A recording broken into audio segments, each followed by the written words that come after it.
आणि म्हणून भगवान श्रीकृष्ण गीतेमध्ये म्हणतात, श्रद्धावान लभते ज्ञानम संशयात विनश्यति. शंका निर्माण झाली आपल्या धर्मावर, आपल्या संस्कृतीवर शंका निर्माण झाली, आपल्या परंपरेवर शंका निर्माण झाली, तर आपला विनाश निश्चित आहे. आपल्या धर्मावर, आपल्या परंपरेवर, आपल्या संस्कृतीवर आणि आपल्या राष्ट्रावर आपली श्रद्धा असली पाहिजे. आणि म्हणून विवेकानंद एका ठिकाणी म्हणतात, श्रद्धा, श्रद्धा, ईश्वरावरील श्रद्धा, स्वतःवरील श्रद्धा. आपल्या देशामध्ये जन्माला आलेल्या 33 कोटी देवांवर जर तुमची श्रद्धा असेल, पण जर तुमची स्वतःवर श्रद्धा नसेल तर तुम्ही नास्तिक आहात. श्रद्धा स्वतःवर पण असली पाहिजे, ईश्वरावर पण असली पाहिजे. आणि ज्याची स्वतःवर श्रद्धा आहे तोच ईश्वरावर श्रद्धा ठेवू शकतो. विवेकानंद पुढे म्हणतायत की श्रद्धाहीन राष्ट्रीय मृत्यू पंथाला जातात, श्रद्धा जातील देवताला प्रकट करते. आणि म्हणून माझा तुम्हाला उपदेश आहे, तुम्ही श्रद्धावान व्हा.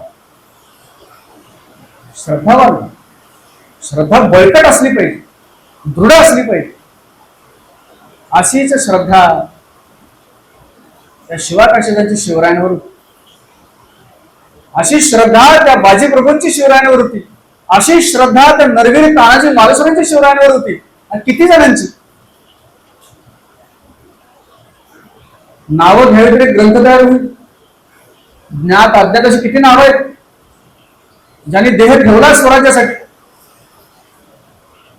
हे हिंदवी स्वराज्य व्हावे ही तो श्रींची इच्छा. त्या श्रीला ज्यांनी पाहिलंही नाही, त्या श्रीचं प्रतिरूप म्हणून ज्या छत्रपती शिवाजी महाराजांच्याकडे त्या सगळ्या मावळ्यांनी पाहिलं, त्या मावळ्यांनी आजच्याच गुरुपौर्णिमेला शिवाजी महाराजांना काय गुरुदक्षिणा दिली. आजची रात्र आहे, असल्या धोध पावसात बेत निश्चित झालाय, निष्ठून जायचं, सिद्धी जोहरचा वेढा फोडायचा. गुप्तहेरांच्या माध्यमातून निश्चित माहिती मिळालेली आहे की कुठे वेढा ढिलाय, सैल आहे, जिथनं उतरायचंय. आणि पन्हाळ्याच्या पश्चिम बाजूला असलेला पुसाटी बुरुज, तिथं असलेला फुटका नंदी, त्या राजमार्गावरून, राजमार्ग महाराष्ट्रातून गेले म्हणून त्याला नाव पडले. जिथं जिथं महाराजांची पावलं पडते तो राजमार्ग आहे, तोच आपला राजयोग आहे. तिथंच आपले यम नियम, असं प्रत्याहार, धारणा, समाधी सगळं तिथंच आहे. 2 पालख्या निघाल्या. ऐतिहासिक पुरावा किती हे बाजूला ठेवू. शिवाकाशीत होते की नव्हते याच्यावर अजून वाद आहे, ते इतिहासाच्या विद्यार्थ्यांनी ठरवावं.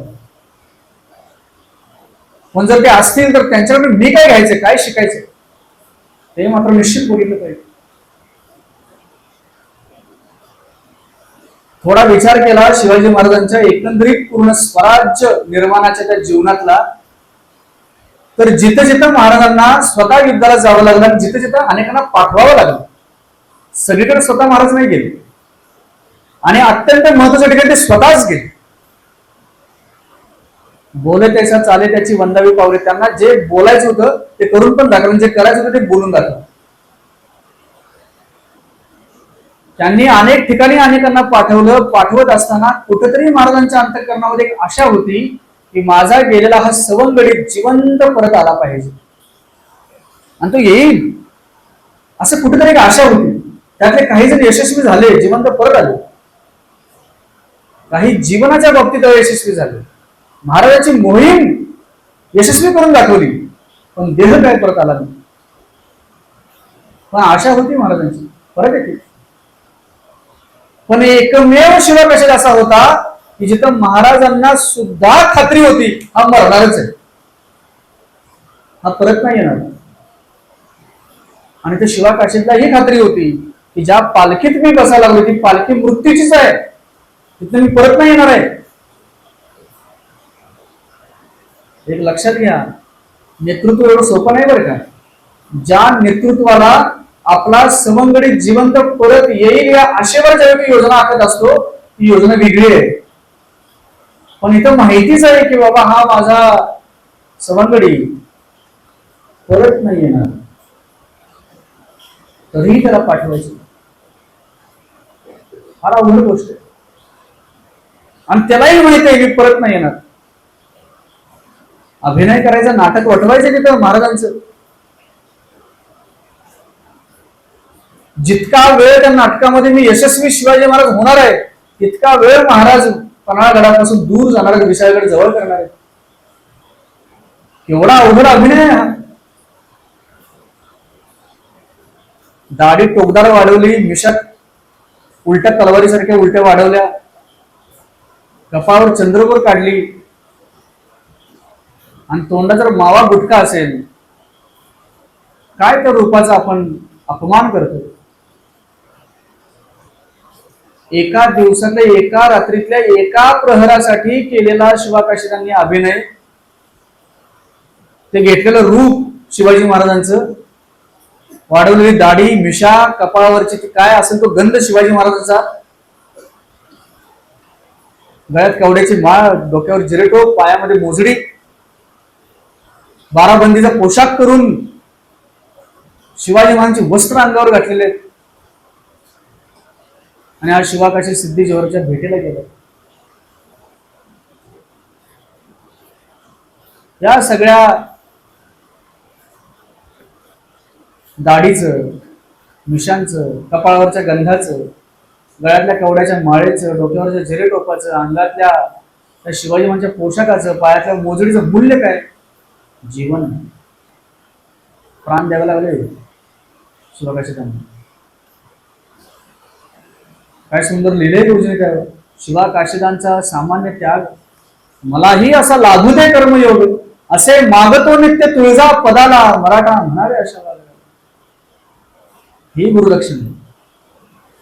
गुरुदक्षिणा हार, फुलं, तुरे वगैरे नाही.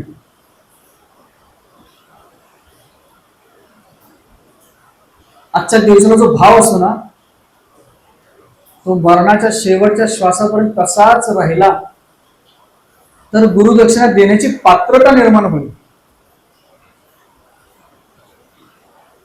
गुरुंना काही देऊ शकत नाही आपण. त्यांची गुरुदक्षिणा काय असते? आपल्या शिष्याचं तेजस्वी जीवन, चारित्र्यमय जीवन, आपल्या शिष्याचा पुरुषार्थ, आपल्या शिष्यानी त्याच्या पुरुषार्थाने, त्याच्या साधनेने, त्याच्या तेजाने मला पराजित करावं, हाच गुरुचा विजय असतो. बलिदानाच्या स्पर्धेमध्ये शिवाजी महाराजांनी या सगळ्यांनी पराजित केले. शिवाकाशीदांनी पराजित केले शिवाजी महाराजांना बलिदानाच्या स्पर्धेत.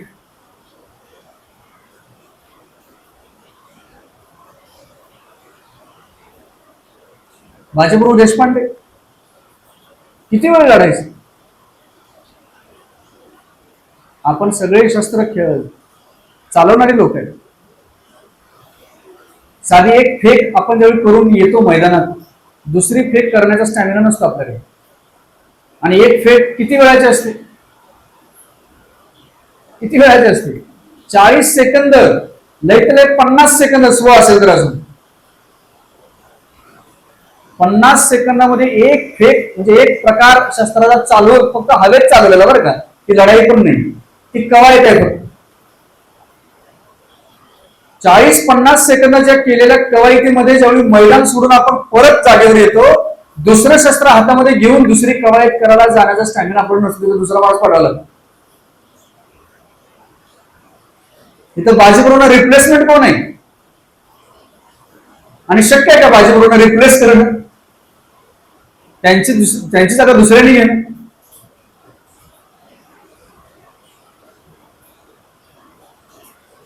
सख्खे भाऊ बाजी आणि फुलाजी हातामध्ये शस्त्र घेऊन लढतायत, प्रहरा मागून प्रहर, अंगाचे अक्षरशः चाळण झालेले. यामध्ये वाट बघायला कधी या पुढीचा प्राण घेऊन जातोय मी, त्याला सुद्धा दरडावून थांबवतायत बाजीप्रभू. अजून तोफेचे आवाज कानावर यायचे, थांबावं लागेल तोपर्यंत. त्यांचा आवेश बघून तो मसूद इतका घाबरलाय. बंदूकधारी सैनिक बोलून त्या छातीत गोळी मारली. काय असतं रे, एक साधे सुई टोचे तर आपल्याला सहन होत नाही. जेवता येत नाही दिवसभर, छातीत गोळी घुसलेली आहे, बाजीप्रभू लढताय, थाड दिशी खाली पडला देह, छातीत गोळी बसल्यावर काही क्षणासाठी मूर्छित अवस्था आली, बेशुद्ध अवस्थेत गेले बाजी. पुन्हा भानावर आले. अरे तोफेचा आवाज झाला का? नाही, अजून तोफेचा आवाज व्हायचा.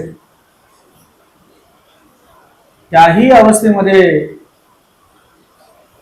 दोन्ही हातात शस्त्र घेऊन बाजीप्रभू उठतायत की मी लढणार. पुन्हा रणधुमाळी सुरू. कर्तव्य काय टोकाने पार पाडावं, किती तत्परतेने पार पाडावं, वेळेची अचूकता किती साधावी. विलंबास जरी का क्षण ही बंधू न कराल, माय भूमी मरेल आहा तुम्ही रे मराल. उठा झोप सोडा तळपा सूर्यसे प्रभावे.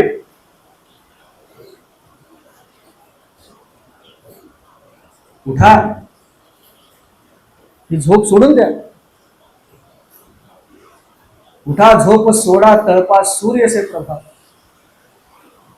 विलंब करून नाही चालणार. विलंब केला तर मातृभूमी मरेल आणि आपण पण मरू.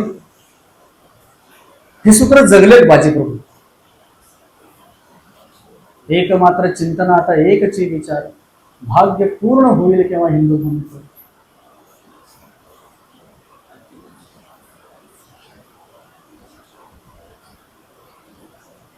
लढता लढता लढता लढता इतका थकवा त्यांच्या अंगात भरलेला अक्षरशः, तरी पुन्हा पुन्हा त्वेषाने उठतंय.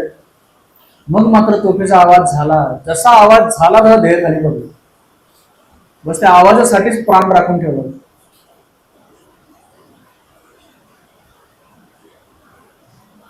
बाजीप्रभूंनी शिवाजी महाराजांना दिलेली गुरुदक्षिणा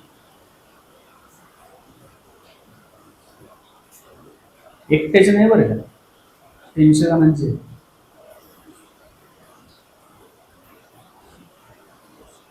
तीनशे पुष्प शिवाजी महाराजांच्या चरणावर वाहिले आजच्या गुरुपौर्णिमेला.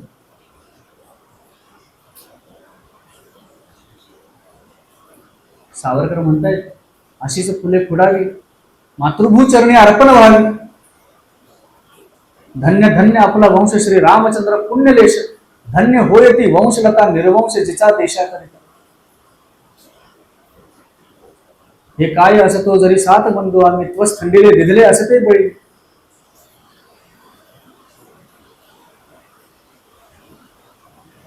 आपली गुरुदक्षिणा अशीच अपेक्षित आहे पहा.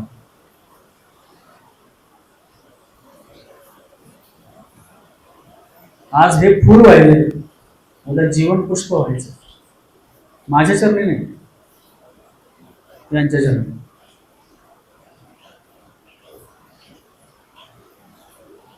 यांच्या चरणी व्हायचं. प्राणपुष्प माझे माझ्या मातृभूमिका आम्ही.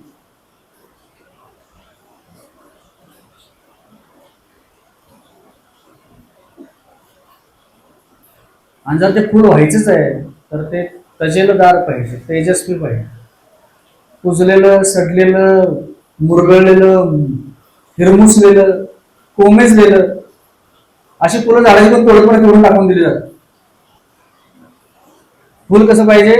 ताजं टवटवीत पाहिजे, मुसमुसलेलं पाहिजे, आसुसलेलं पाहिजे. परी जे फुल गजेंद्र शुंडेने उपटले, श्री हरिसे मेले कमर पुष्पते, अमर ठेले मोक्षदाते पावन. अशी जीवन पुष्प आपल्या सगळ्यांची व्हावी, यासाठी आजची गुरुपौर्णिमा आहे.